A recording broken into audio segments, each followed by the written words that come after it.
Hey, good evening everybody. Today we're going to show you a video how to make a really great New Orleans style roast beef po' boy. If you've come down here on vacation or perhaps you live here, you've had some great po' boys, and maybe you want to try it back home or just make it at home, and we're going to show you how to make it fairly easily today. Great tasting, homemade New Orleans roast beef po' boy.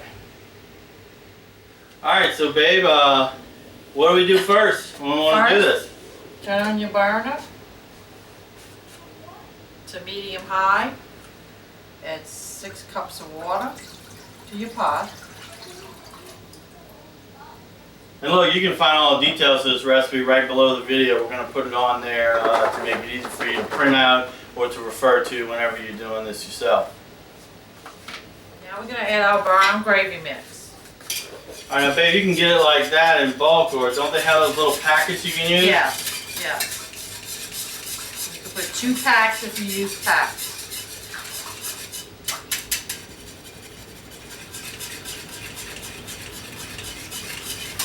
Looks like gravy already. And this is the end of our gravy from doing this so many times.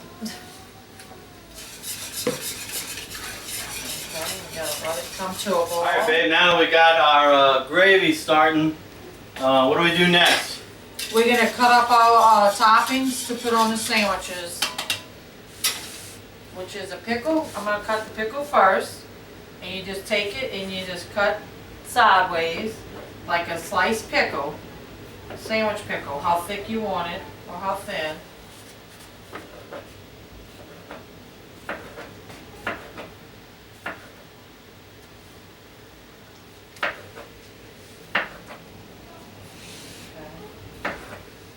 She's got a 1988 medal for slicing pickles. Yeah. Okay.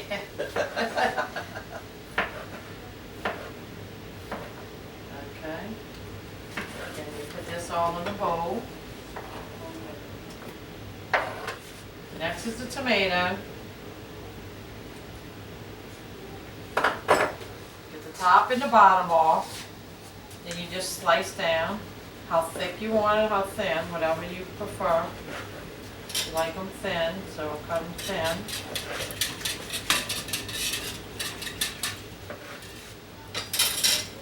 I'm trying to help here. Yeah, he's stirring the pot. I got a champion medal for stirring the pot, if you know what I mean. Tomatoes, lay them in there in the bowl. Got them too. Rinse this off one more time.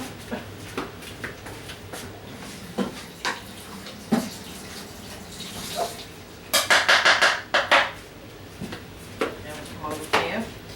And now we're going to do the onion.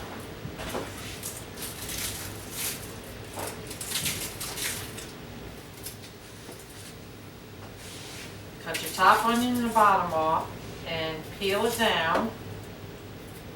Peel all that skin off.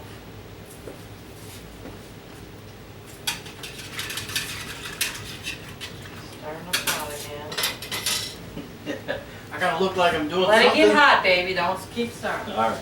Then you cut. Well, we got that stove on. It's like medium high, huh? Yes, medium high. Then you slice down your onions round, as thin as you can get them, or however you like them, thick, thin. We like them thin.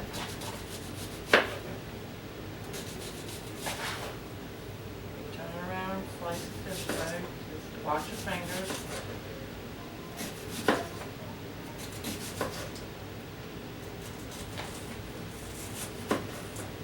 And we set it up in the bowl, like that. Babe, you make it look so easy. Okay. Get my trash and get the lettuce next. I'll rinse this off.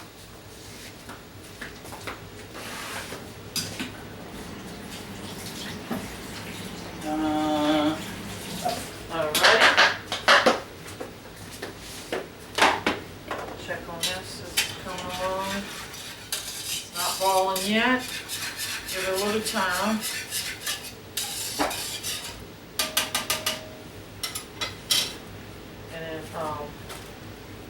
Here's your lettuce, your head of lettuce. You can break it off, cut it off. I'm only going to use this much, a little less than half a head. And I'll shred it.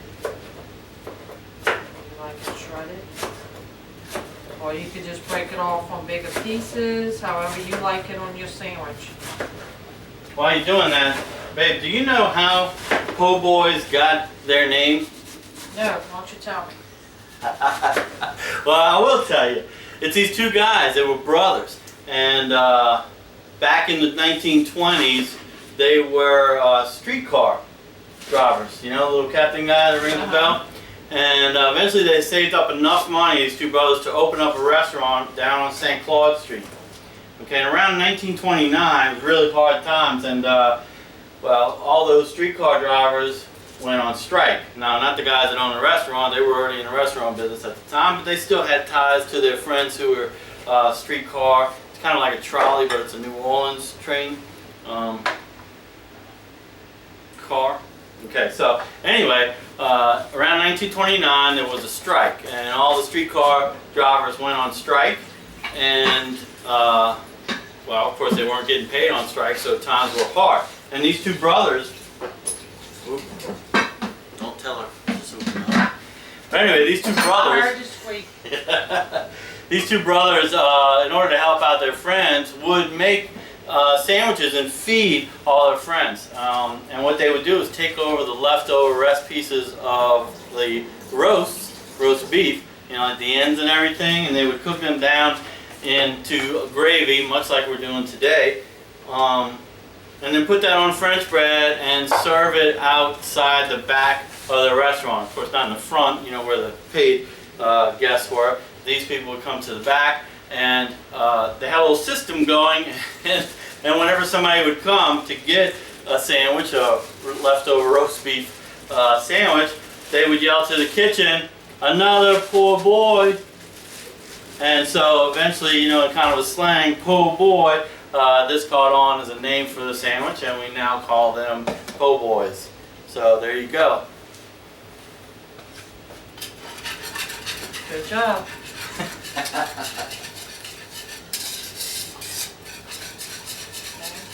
It's heating up here. So we have lots. I'm going to spread out the cheese on the plate, the different cheeses we have. Oh, we're coming along.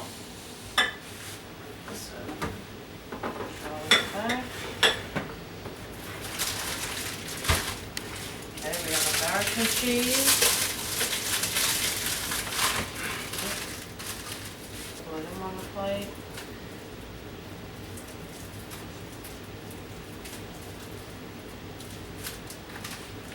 We have Swiss.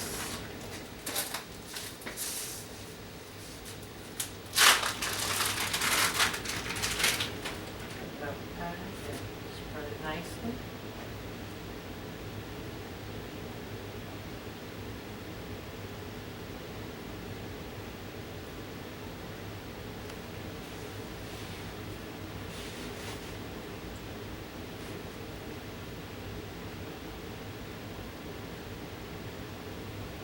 Can't wait to eat these because I'm really hungry. Yeah, you know, they can see what time it is on the stove and realize that we are way behind schedule. So Yeah.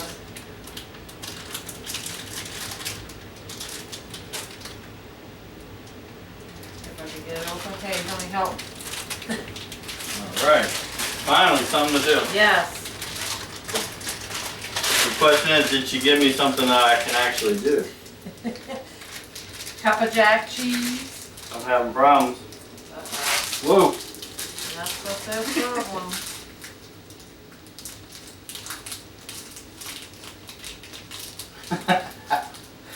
You trying to embarrass me on camera, huh? Hey, What the heck? I couldn't do it. Oh, so you did have problems.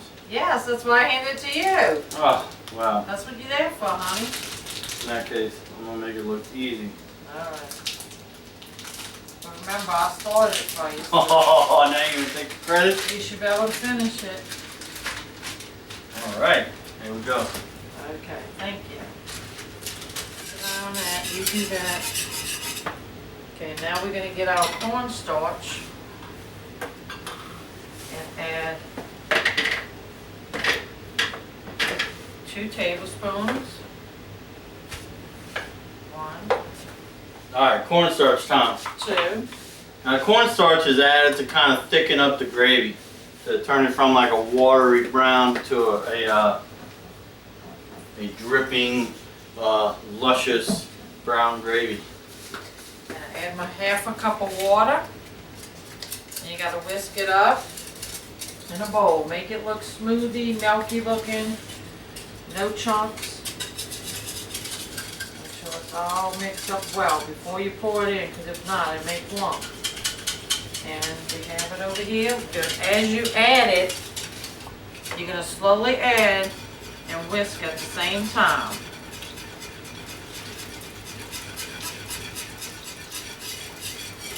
Hey, can Sure, I bring because it this? thickens up. Can I bring this cheese tray to the table? No, already? I'm not finished. We have to put the provolone on it. Okay. He's just trying to sneak some cheese. It's not on camera. She got me. Alright, I can put Okay. this is the provolone.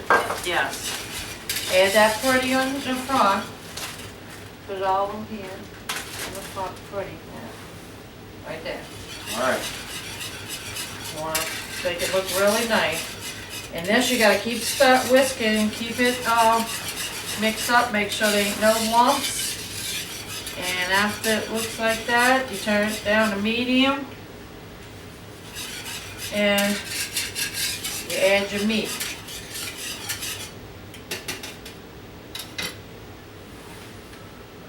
And this is sliced meat from the deli. You can make a real pot roast, so we doing it the easy way tonight. You kind of just take it apart, add piece by piece, because you want the juices to get all in between and cook in really good. Alright, can I take the cheese tray to the table now? Yes, you may. And you can take everything else if you would like. Alright. You put that in front of the camera, show the camera.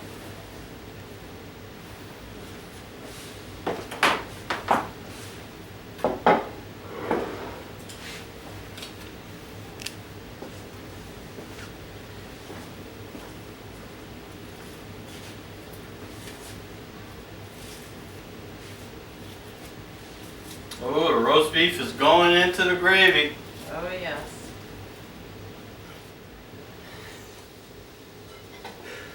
Boy, making roast beef po' boys remind me of that time that Boudreaux went down to New Orleans to get his favorite roast beef po' boy from a shop on Canal Street. And of course he ordered his roast beef po' boy king size. It was about this big. And he had extra gravy. It was all dripping out of the wrapping and the paper and everything. He got a large bag of chips, a link of boudin sausage on the side, and a Barks root beer to boot. Now he could barely carry all this out of the shop, and as he's coming out of the shop, here comes this hungry man off the street, and he says, "Man, I haven't eaten in 3 days." And Boudreaux kind of turned and looked at him, rubbed his belly, and says, "Man, I wish I had your pop. I messed it up." He says, "Man, I wish I had your willpower, Cher." Alright, where are we at now? Okay, now we gotta add the Cajun seasoning. Alright, so we put the roast beef in. That gravy looks like it's getting nice and thick now. And you stir it in. Yep. And add a tablespoon of your favorite seasoning. No salt though, because the gravy has a lot of salt in it, and you don't want it too salty because it's gonna ruin it. So. You could probably taste it as we go to make sure it's tasting good. Yeah, he's my taster. I'm about to do that. I'm not good at tasting as I cook, but because I know it's all gonna be good. But go ahead. It always is good, baby. But he's my taster. Oops, sorry, splashed a little. Okay. Stir it up really good. You might want to let it cook a little before you taste it. Well, I thought it was ready I'm to be sorry, tasty. let it. You gotta want to get that all in, mixed in good, and the flavor sunk into the meat, and nice, and give it a few minutes. Okay, and I'll clean up my mess while that's doing and close up my stove. And he's gonna sneak a taste. We're gonna go ahead and taste it. He can't wait, never can. Oh yeah, that's good. That is good. Alright, so we got the meat in with the gravy and it's starting to come back to a real light boil. We got all the vegetables cut and ready as toppings. We got cheese already laid out on the table. So now we need to prep the bread that's going to host all this delicious stuff in just a few minutes.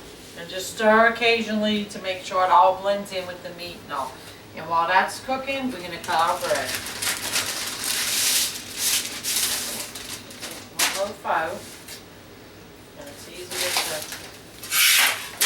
to cut it long ways first. Now this is actual New Orleans style French bread, which might not be available in your area, but usually there's some type of French style loaf available in the bakery. It might not be actual French bread, but you're still going to get a really good roast beef po' boy out of it, even using some variation.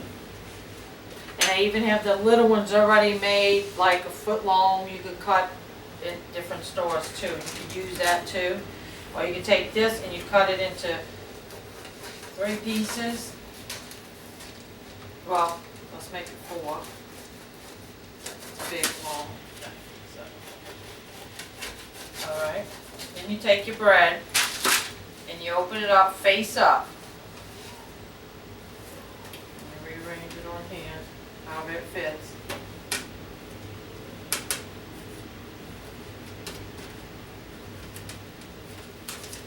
And you've got to put your oven on to 400.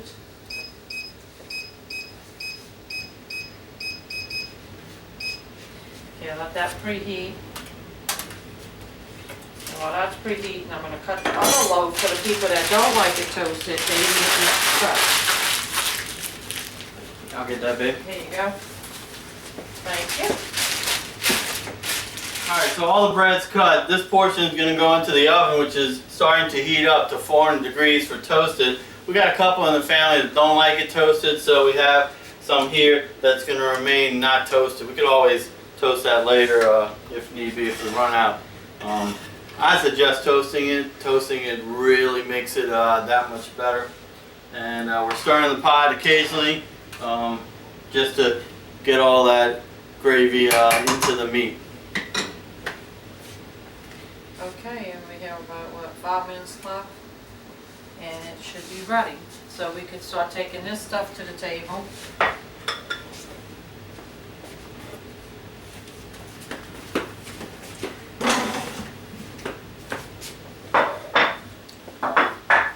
Okay, the oven just beeped, it's warmed up, ready to go at 400.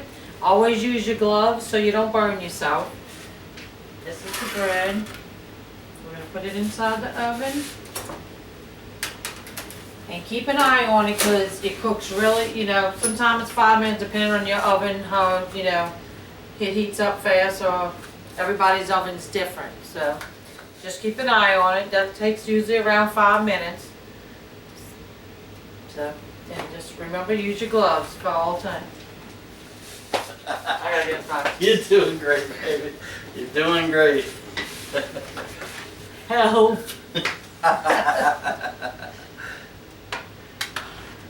Man, it smells good. Well, who was it? It was one of the local TV guys that used to cook, and he would always say, you can't wait till they invent smell-o-vision. Now he's passed on, but that's kind of a funny thing because I wish you could smell this. It smells so good. For such a simple dish, that doesn't have very many ingredients that you can't really mess up, man, it just smells wonderful.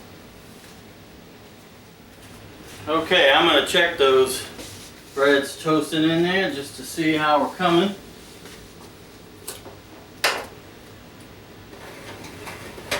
Alright, it's starting to get lightly toasted, but I think it probably needs A little bit more. A little bit more. A little bit more. Now we can turn this off on the top stove, stir it a little bit, and just turn it off, let it sit while Yep, our roast beef finishing up. is done. Looking good. If it wasn't so hot, I'd steal a little piece. Now I have to slap his hand. All right, let's go ahead and check that toasted bread one more time. I think that's starting to look like it's done. Yep. All right, so our bread is done, our meat is done, our gravy is done, all our vegetables are ready, our cheese tray is ready. We're gonna transfer everything over onto the table, and then we'll give you a look at the final product, guaranteed to make your mouth water. This is gonna be good. All right, so let's head on over there.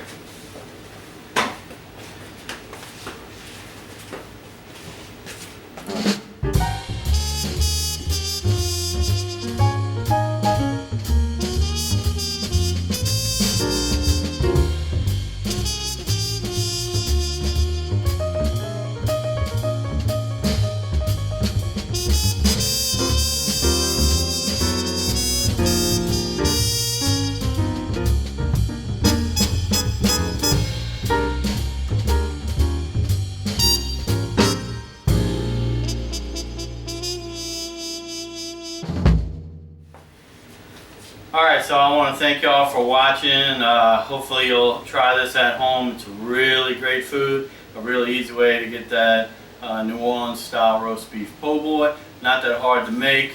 You know, you might have to substitute some things here and there based on what you can get where you are. But I'm sure it's going to taste just fine and bring back those memories of downtown New Orleans and the po' boys of Louisiana. So, thanks for watching. Don't forget our sponsors. Thanks to my wonderful wife, Lynn. If you have any comments or questions, they're below. The recipe should be down there for you too if you want to look that over or possibly print it out. And go ahead and hit the subscribe button because we're going to have more good food coming up soon. We'll see you then. See you then.